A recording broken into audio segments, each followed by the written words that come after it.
Allez, bonjour à tous et bienvenue dans cette nouvelle vidéo. Aujourd'hui, on se retrouve pour faire un checkers ou un jeu de dames en français. Le jeu de dames, c'est un jeu qui est plutôt connu. Je vais le rappeler un petit peu en même temps que je vous montre à l'écran le projet qu'on va faire et le rendu final de notre jeu de dames. Le jeu de dames, c'est donc un tableau de 8 par 8, 8 cases par 8 cases.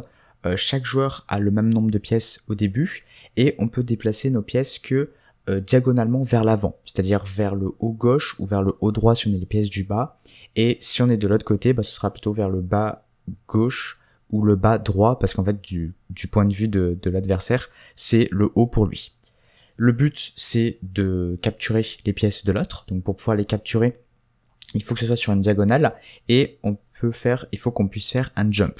Un jump, c'est quoi? C'est quand on peut prendre une pièce et aller juste après, donc continuer dans la diagonale de cette pièce qu'on a réussi à capturer. Si il y a plusieurs pièces qu'on peut capturer en plusieurs jumps, on doit faire tous ces jumps.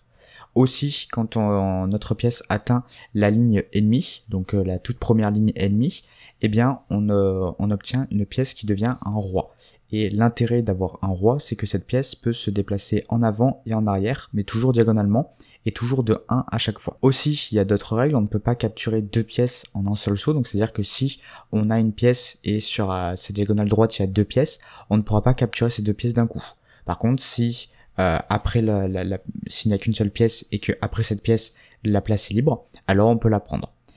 Et comme je l'ai dit aussi, il faut faire attention aux plusieurs jumps qu'on peut faire, c'est que des fois on peut, après un jump, pouvoir capturer une autre pièce parce que c'est encore dans une des diagonales, la pièce ennemie est dans une des diagonales, et il y a une case de libre après cette pièce, eh bien il faut continuer ces sauts ou ces jumps. Et le jeu se termine tout simplement quand un des deux joueurs n'a plus de pièces, ou alors que il ne peut plus faire de coups possibles. Peu importe où il clique, en fait, il n'y aura aucune pièce qui pourra être bougée. Ou alors sinon, ce qu'on peut faire, c'est qu'on peut faire un jaw. Donc un jaw, c'est quand il y a égalité, et il y a égalité en fait quand il y a eu 100 coups, donc c'est-à-dire que les joueurs ont joué chacun 50 fois et que aucune pièce n'a été capturée. Le code sera réalisé à l'aide de la librairie Pygame. Pour ceux qui ne savent pas ce que c'est Pygame, comme j'ai dit, c'est une librairie. Une librairie, qu'est-ce que c'est? C'est tout simplement un répertoire avec plein de codes déjà existants qui permet de faciliter la réalisation d'un projet.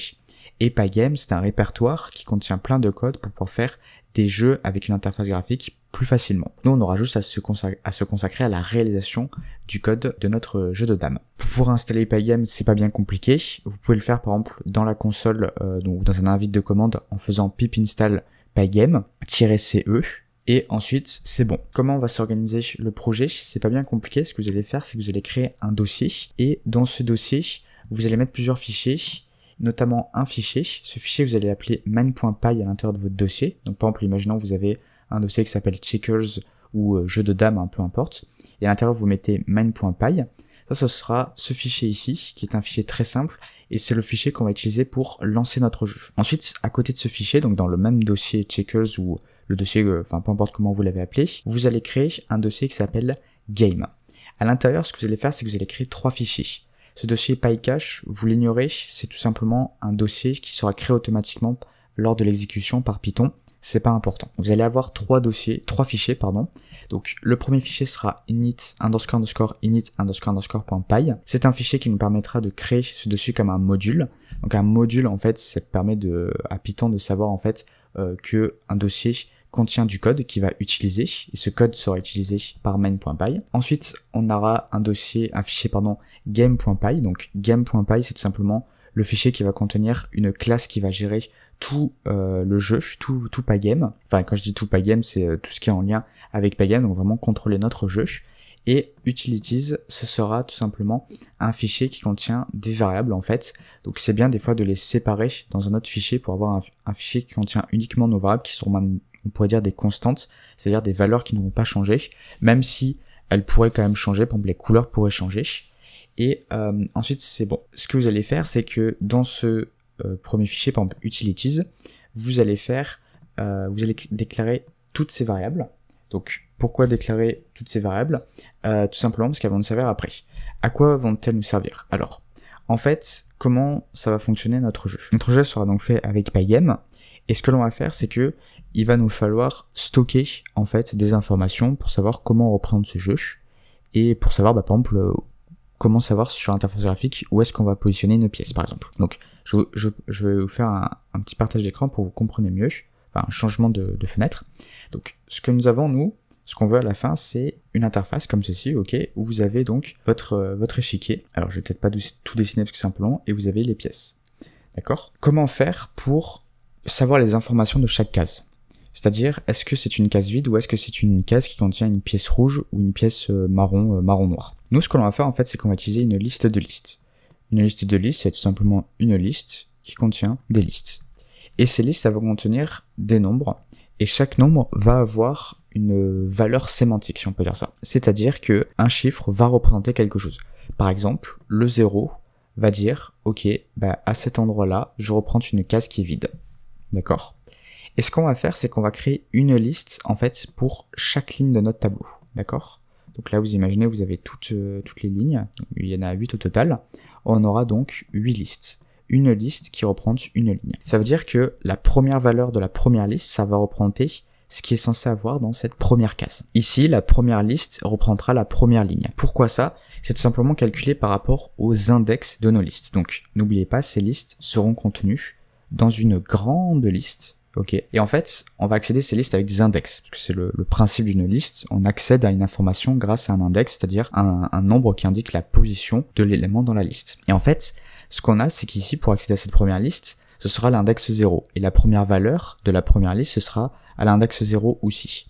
Ce qui veut dire que la première case sera représentée par la valeur à l'index 0, 0. 0 pour indiquer que c'est dans la première liste, et le deuxième 0 pour indiquer que c'est la première valeur de la liste qu'on a sélectionnée. Et en fait, le lien qu'il y a avec Pygame, c'est que Pygame, pour dessiner sur l'interface, il faut donner des coordonnées, en sachant que on a un repère qui commence en 0, 0 sur le point tout en haut à gauche, ok? Et les valeurs en X augmentent quand on va vers la droite, et les valeurs Y augmentent quand on va vers le bas de la console, enfin de l'interface graphique. Ce qui veut dire que si on veut dessiner un carré avec une pièce ici, eh bien, on va se baser, en fait, avec les index. Pourquoi? Parce qu'en fait là on est en 0, 0 et cette case là, bah, elle est représentée par la valeur qui est en 0, 0. Ok, donc vous voyez que bah, en fait les index ici vont nous donner presque les coordonnées. Alors pourquoi presque? Parce que ok là ça marche bien, mais cette case là, quelles sont ses coordonnées? Bah, ses coordonnées en Y c'est 0. Ok. Le problème c'est que en X c'est tout simplement la taille d'une case. Pourquoi? Bah parce que, admettons, cette case fait 80, ça veut dire que cette case va commencer en x égale à 80. Parce que, bah, il y a tout simplement eu une case auparavant. Et là, donc, c'est coordonné en x et 80. Et alors, comment faire pour faire avec ces trucs d'index? Bah, cette case-là, elle se trouve, en fait, dans la première liste, mais c'est la deuxième valeur, ok? Autrement dit, la valeur qui se trouve à l'index 1. Et en fait, si on multiplie cet index par 80, bah, on se rend compte qu'on trouve, en fait, la valeur x qui est égale à 80. Et si on multiplie la valeur l'autre index par 80 pour avoir la coordonnée en Y, ben on va avoir 0. Et donc, ça nous donne la deuxième case et le cercle aussi qu'on va dessiner la pièce grâce à ça. Si je prends un autre truc, par exemple, admettons, je veux dessiner ici cette deuxième case qui est à la deuxième ligne, ben c'est pas bien compliqué. Ces coordonnées, quand on va dessiner un rectangle ou un carré en Pygame, comment il va faire? Il va commencer par dessiner, par prendre le coordonnée qu'on lui donne, et ensuite il va dessiner un carré ou un rectangle en continuant vers la droite, ensuite en descendant et ensuite en complétant le carré. Ce qui veut dire que si on dessine un carré en 80-80, donc en x égale à 80 et en y est égal à 80, alors on aura un carré où le haut gauche sera en coordonnées 80-80. Et coordonnées 80-80, ici, ça nous indique, en fait, ça nous permet de créer notre carré pour le deuxième carré de la deuxième ligne. Et le lien avec les index, c'est que bah, ce sera dans la deuxième liste, ok, dans la deuxième index, enfin ce sera la deuxième valeur de la deuxième liste. Et vu que c'est un index, on pourra avoir cet index vu qu'on est sur des listes. L'index de cette case-là, ce sera 1 et 1. Vous êtes d'accord? Parce que c'est la deuxième valeur de la deuxième liste. Donc, ça veut dire qu'on va les multiplier par 80, ou la taille de notre case, ici on a dit c'était 80, et bah du coup ça va nous donner en fait le point, ici le point d'ancrage, on appelle ça, de notre deuxième case. Et vous voyez qu'en fait avec ce principe-là, on va pouvoir en fait, juste grâce à une liste, savoir où sont nos pièces, quelles sont nos cases vides, quel est le type de pièce aussi évidemment, mais aussi où est-ce qu'on, grâce à cet index, on pourra les utiliser pour déterminer, pour calculer les pièces, enfin pour déterminer les pièces et les cases, où est-ce qu'on doit les dessiner sur notre interface graphique. Ok, et donc dans cette liste, comme je vous ai dit, il va falloir donner une valeur, pas donner une valeur, mais plutôt il va falloir indiquer que représente chaque valeur. Donc en fait, ce qu'on va faire, c'est qu'on va prendre des chiffres, et on va dire, ce chiffre, il va représenter telle chose. Et ce qu'on va faire, c'est que par exemple, pour les pièces noires, on va dire, le chiffre 1 représente les pièces noires. Le chiffre rouge représente le chiffre 2, représente les pièces rouges. Ensuite, on a les rois, donc les rois noirs et rouges. Eh bien, on va les représenter par un chiffre aussi. Et ça, pour éviter de mettre tout le temps un 1 pour dire, ça c'est une pièce noire, on va donner une variable. Comme ça, si on veut modifier la valeur qui représente les pièces noires, on aura juste à changer la valeur ici, et rien d'autre dans notre code. Et ensuite, ici, nous avons des couleurs. Donc les couleurs en Pygame, pour pouvoir les représenter, il faut donner des tuples. Donc un tuple, ça va tout simplement, ça contient, pour Pygame, il a besoin de trois valeurs dans ce tuple. Chaque valeur reprend la valeur d'un canal RGB, oui, normalement en français c'est ça, on dit bien un canal. Les couleurs RGB, c'est tout simplement, ou les valeurs des canaux RGB, c'est tout simplement des valeurs comprises entre 0 et 255. Et donc par exemple pour faire du marron, eh bien on prend ces valeurs-là. Si on veut faire du blanc, on fait 255, 255, 255. Noir, 0, 0. Voilà, donc ce sera les variables ici qu'il faut déclarer, que vous mettez dans Utilities. Ensuite, init, on n'a pas besoin de s'en occuper, on peut le laisser vide. Et maintenant, le gros sera dans game.py. Si vous voulez, je peux vous parler rapidement de main.py parce que c'est assez simple. Mais n'exécutez pas le code tout de suite parce que ça va planter, vu qu'on n'a pas créé game. En fait, ce que vous allez faire, c'est que vous allez importer la classe game, qui sera notre classe qui va contenir en fait tout notre jeu. Pour pouvoir l'importer, vous faites from game.game. Pourquoi ? Tout simplement que c'est un import qu'on dit relatif, c'est-à-dire que depuis où se trouve le fichier, est-ce qu'il existe quelque chose qui s'appelle game ? Oui, c'est ce dossier. Ensuite, est-ce qu'il existe un truc qui s'appelle game ? Oui, le fichier game.py. On ne met pas l'extension .py. Et est-ce qu'à l'intérieur de ce fichier game, il y a quelque chose qui s'appelle game ? Oui. Voilà, c'est comme ça que ça fonctionne, c'est que ça regarde par rapport en fait où est-ce qu'il se trouve, et ça va chercher en fait ce qu'il a besoin. Et ensuite, ce qu'on fait, c'est qu'on fait def main on instancie la classe game et on fait game.run qui va permettre d'exécuter, de lancer la fenêtre graphique. Et ensuite ce petit code ici pour appeler la fonction main, faut pas l'oublier, parce que si on n'appelle pas la fonction, ce code ne sera pas exécuté. Et maintenant le gros du travail se trouve dans ce fichier game.py. Alors c'est pas trop compliqué, hein, rassurez-vous. Si c'est la toute première fois que vous faites un jeu en Pygame, un jeu 2D, un jeu de plateau, ça va être un peu difficile par moment. Le truc qui est un peu compliqué, c'est la théorie notamment de ce que je viens de vous expliquer, avec le lien entre les listes qui vont contenir nos valeurs en fait de notre tableau, donc les pièces, tout ça, et le lien avec l'interface graphique. Mais ne vous inquiétez pas, ça devrait aller. Alors ensuite, ce qu'il faut faire, c'est qu'il faut tout d'abord importer nos modules. Pourquoi ? Parce qu'on va utiliser du code qui vient de Pygame, donc il faut le dire à Python en fait, et pour cela on fait import Pygame. Ok. Ensuite, on fait from game.utilities import étoile. Ça veut dire que, en fait, ce code va être exécuté dans main en quelque sorte, c'est-à-dire que c'est main qui va exécuter ce code. C'est pas vraiment main, mais en fait, ce code sera exécuté depuis main parce que c'est main qui va l'utiliser. Et donc, nous, ce qu'on veut, c'est on veut retrouver nos variables qui sont stockées ici. Et en fait, pour les importer, il faut toujours s'imaginer que c'est comme si on était dans main, en fait, parce que c'est main qu'on va exécuter. On exécutera toujours main et pas le fichier game.py ou utilities. Et pour pouvoir accéder aux variables qui sont contenues dans utilities, eh bien il faut accéder au dossier game, ensuite au fichier utilities, donc on fait from game.utilities, et ensuite on fait import si on importe ce qu'on a envie d'importer. Avant, vous voyez, ici on a importé la classe game, là on va importer des variables. Alors je pourrais faire import black piece par exemple, ensuite red piece, tout ça, mais c'est très long. Donc ce que je fais, c'est que je fais import étoile, et ça va importer toutes les variables qui sont ici. Ça veut dire qu'en fait, on pourrait utiliser toutes les variables existantes ici. C'est comme si en fait, elles étaient copiées et collées dans ce dossier ici, enfin dans ce fichier ici, pardon. Et ensuite, on a un pygame.fonts init, ça nous permet de créer les premiers pas de créer, mais de plutôt appeler les sous-modules qui existent dans Pygame. Donc en fait, d'appeler du code et de l'initialiser pour qu'il puisse être opérationnel pour le projet qu'on veut faire. Ok, ensuite on a ici des commentaires, c'est pas très important, c'est juste moi j'ai noté en fait toutes les règles et les trucs importants pour faire le jeu de dames. Je les laisse, ça peut toujours vous être utile pour essayer de voir un peu un récapitulatif de tout ce qu'il faut coder.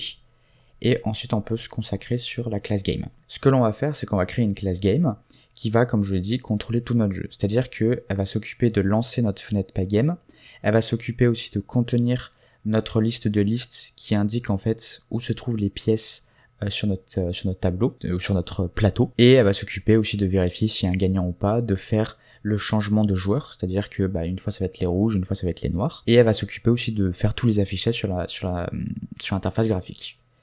Ou la GUI, je sais jamais trop ce qu'on dit, des fois ça peut m'arriver de dire GUI ou GUI, donc ça veut dire l'interface graphique en anglais. Alors ensuite, ce que l'on va faire, c'est qu'on va créer le constructeur, donc c'est-à-dire on va initialiser tous nos attributs qu'on a besoin, et on va aussi donner quelques valeurs en paramètres pour créer des attributs. Ce que l'on va avoir, c'est qu'on va avoir deux paramètres, width et height, qui sont égales à 720. Ça, ce sera la largeur et la hauteur de notre interface graphique. Ensuite, on a self.nSquares, c'est le nombre de carrés sur une ligne. Il y en a 8, donc j'ai mis 8 à cet attribut. Board, ce sera la méthode, ce sera l'attribut qui va contenir notre liste de listes, qui est créé avec createBoard, qu'on verra juste après. Ensuite, turn, c'est pour savoir à quel joueur c'est. Donc ce sera soit égal à red piece, soit égal à black piece, tout simplement pour dire si c'est rouge ou au nord de jouer. Ensuite, un attribut winner, pour savoir quel est le gagnant. Un attribut Joe, pour savoir s'il y a une égalité. Et ensuite, la selected piece, ça c'est pour savoir en fait quelle pièce a été sélectionnée par l'utilisateur. Ensuite, available moves, quelles coups sont possibles pour la pièce qu'on a sélectionnée, qui sera donc là aussi une liste. Et les coups, ce sera juste représenté en fait par un tuple qui indiquera les coordonnées des cases en fait. Et les coordonnées des cases, ce sera tout simplement les index en fait qui sont liés à notre liste de listes que je vous ai présentée. Self.captureMoves, ça c'est pour savoir on va dire c'est un peu plus spécifique que available moves. C'est pour savoir si la pièce peut capturer des pièces ennemies ou pas. Ça c'est assez important parce que si quand on fait un jump et que on peut encore capturer d'autres pièces, il faut les capturer. C'est une règle du jeu de dames, c'est que j'ai dû le marquer ici, mais bon je l'ai marqué en anglais. Si une pièce peut faire plusieurs sauts, alors elle doit le faire. Pour ça, il faut savoir s'il reste en fait des mouvements qui peuvent, ou des actions qui peuvent capturer d'autres pièces. Ensuite, move count, c'est pour savoir combien de coups sont faits par les utilisateurs, enfin combien de fois ils ont joué. Ça, c'est un compteur qui nous permet en fait de vérifier s'il y aura un draw ou pas, c'est-à-dire si au bout de 50 coups joués par chaque joueur, il n'y a toujours rien eu, c'est-à-dire que on n'a toujours pas eu de pièces capturées, alors on fait un draw, c'est-à-dire on arrête le jeu, on fait match nul. Ensuite, ce qu'on doit faire avec ça, mais ça j'en reparlerai un peu plus tard, je rentre un peu dans les détails, mais ce sera une valeur qui sera initialisée à chaque fois qu'une pièce est capturée, évidemment. Ensuite, width et height, c'est les attributs qui vont nous servir pour avoir la taille de notre fenêtre. Et ensuite là, on va créer notre fenêtre Pygame.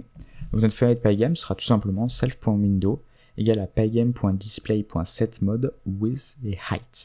Ça veut dire que on va créer un objet en fait qui sera en fait une sorte de référence à notre interface graphique pour dire ok, moi je veux dessiner un truc sur cette interface graphique, comment je fais? J'utilise cet attribut window qui contient mon interface. Ensuite, la taille d'un carré, en fait simplement la largeur divisée par le nombre de carrés.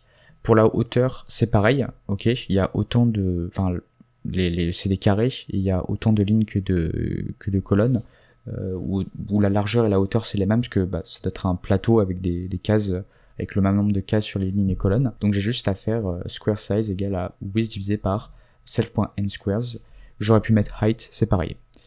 Et j'aurais pu mettre aussi self.width, c'était bien aussi. Ensuite, ça c'est pour dire, c'est pour donner un titre à notre fenêtre. Vous savez, quand vous lancez une fenêtre, il y a le petit bandeau blanc avec la croix rouge pour fermer tout ça, et à gauche ou à droite, si vous êtes sur Mac, je sais plus trop, il peut y avoir une petite légende, enfin un titre à votre fenêtre. bah là on va marquer checkers. Ça sera des polices de texte en fait qu'on va utiliser.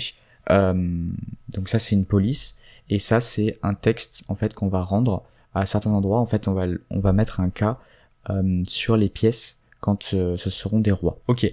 Alors ensuite la première méthode que je vais vous présenter c'est create board. Donc ça c'est pour ici c'est pour tout simplement créer notre liste de listes. Et ça c'est pas bien compliqué. Comme on a dit au départ, 0 c'est la valeur qui indique qu'il n'y a pas de pièce. Ok, je l'ai même marqué ici. C'est-à-dire que cette case ne contient pas de pièce. Ce qu'on fait, c'est qu'au tout début, on se prend pas trop la tête, on crée une liste de listes qui contient que des zéros. Ok, donc ça c'est une liste par compréhension. Ça veut dire qu'on va créer une liste ici qui va contenir un certain nombre de zéros. Le certain nombre de zéros sera indiqué par ce range self.nSquares. Ça veut dire qu'on va créer 8 zéros, d'accord? Et ça c'est une liste qui sera créée 8 fois grâce à ceci qui est indiqué là. C'est le fonctionnement d'une liste par compréhension. J'ai juste imbriqué une liste par compréhension dans une liste par compréhension. Ensuite, ce que l'on va faire, c'est que on va dire, ok, maintenant je veux mettre les pièces de ce joueur et ce joueur à tels endroits. Pour cela, ce qu'on fait, c'est qu'on va parcourir en fait notre tableau, donc board, et à certains endroits, on va mettre des pièces. Donc, comment sont mises les pièces au départ? C'est pas bien compliqué. Elles sont mises en fait sur les 3 lignes du bas et les 3 lignes du haut, et une case sur 2. Bien, pour faire cela, on parcourt toutes les valeurs, ce qu'on va faire, c'est qu'on va faire un for row in range.self.nSquares, donc c'est-à-dire que ensuite on va faire for call in range self.nSquares, et donc là on aura 2 index, ok, row et call. Ça va nous permettre d'accéder à n'importe quelle valeur de notre liste board. Pourquoi? Tout simplement parce que elle contient 8 listes qui contiennent 8 valeurs, donc c'est-à-dire que on peut accéder à n'importe quelle liste, et ensuite on pourra accéder à n'importe quelle valeur de la liste qu'on récupère. Et là, ce que l'on va faire, c'est que on veut mettre toutes les deux, une case sur 2, une pièce. Donc c'est-à-dire on va changer la valeur 0 par la valeur black piece ou red piece pour indiquer qu'il y a une pièce noire ou pièce rouge. Donc ça nous permet de vérifier en fait qu'on est bien une case sur 2. Et ce qu'on va faire, c'est que ensuite il faut regarder à quelle ligne on se situe. Donc pour savoir à quelle ligne on se situe, on regarde l'index de la liste. Si la liste associée si l'index associé à la liste est un index inf qui est égal à 0, 1 ou 2, c'est-à-dire qu'on est sur les premières listes en fait en haut du tableau. Si vous voulez, attendez, je vais vous repartager le petit dessin ici. Là, cette première liste reprend la ligne qui est tout en haut, ok? Et donc, nous, ce qu'on veut, c'est on veut mettre les pièces du joueur noir sur les 3 premières lignes, donc quand c'est les listes qui sont à l'index 0, 1 et 2, tout simplement. Eh bien, si c'est le cas, si donc on est à row qui est inférieur à 3 strictement, eh bien, on va pouvoir accéder aux listes qui se trouvent aux index entre 0 et 2 compris, et pour chacune des valeurs de ces listes qui seront données par l'index call, on va changer la valeur, on va mettre black piece. Le principe est le même pour quand on est sur les pièces rouges, c'est-à-dire quand c'est les dernières lignes, donc quand c'est des lignes où l'index est 5, 6 ou 7. Et ensuite on renvoie le tableau. Ok, maintenant on va faire draw board. Donc ça c'est pour dessiner toute notre interface graphique. Ok, ça c'est la méthode qui va vraiment tout dessiner. Et bien tout simplement on va refaire le même principe en fait, c'est que on va parcourir tout notre tableau, et si on a une case, si on a une valeur qui est différente de 0, ça veut dire qu'on a une case qui représente une pièce. Pour cela, on va dessiner alors pardon, non désolé, ça c'est pas tout de suite, ça c'est d'abord le tableau. Ok, non, je me suis précipité en pensant qu'on était déjà là. Non, ce qu'on fait, c'est qu'on va d'abord mettre, on va remplir la fenêtre de blanc. Donc c'est pour ça qu'on fait self.window.fill. Ça veut dire qu'il y aura du blanc sur toute la fenêtre. Ensuite, ce qu'on va faire, c'est que ce code, il va être exécuté par la suite et il va se rajouter sur ce qui a déjà été dessiné sur la fenêtre. Et nous, ce qu'on va faire, c'est qu'une case sur 2, on va dessiner un carré noir. Ok. Et pour faire un carré, c'est la méthode pygame.jo.rect. Et ensuite, on indique sur quelle fenêtre on dessine ce rectangle, de quelle couleur il est, et ensuite les valeurs de ses coordonnées et sa taille.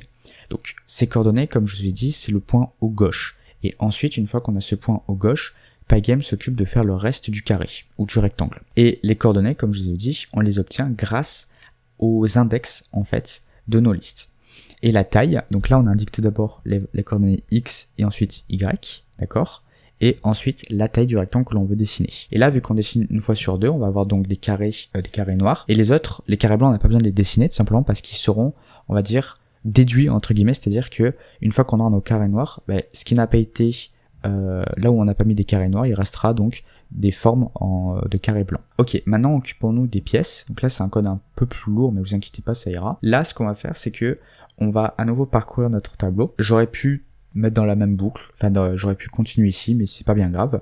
Ce que je vais faire c'est que je vais récupérer chaque valeur de contenu contenu à un endroit row call, donc dans une des listes de la liste. Si la pièce est différente de 0, ça veut dire que j'ai donc une valeur, une pièce. Et ce que je vais faire, c'est que je vais dessiner le cercle qui représente cette pièce. Donc pour pouvoir dessiner un cercle, c'est avec pygame.jo.circle. Le truc ici, c'est que quand vous dessinez un cercle en pygame, comment on va dire ça? Ce qu'on va faire, c'est que sur notre interface graphique, on va prendre un point, et ce point, ce sera le centre du cercle. Et ensuite, on va donner un rayon à pygame, donc disons par exemple un rayon de 5, et donc il va nous dessiner un cercle de rayon de 5, dont le centre, c'est le point de coordonnée qu'on lui a donné. Donc nous, ce qu'on veut, c'est qu'on veut centrer chacun de nos cercles dans les carrés, donc on va prendre le centre du carré, ok, et ensuite on va dessiner notre cercle. Alors, comment on fait ça?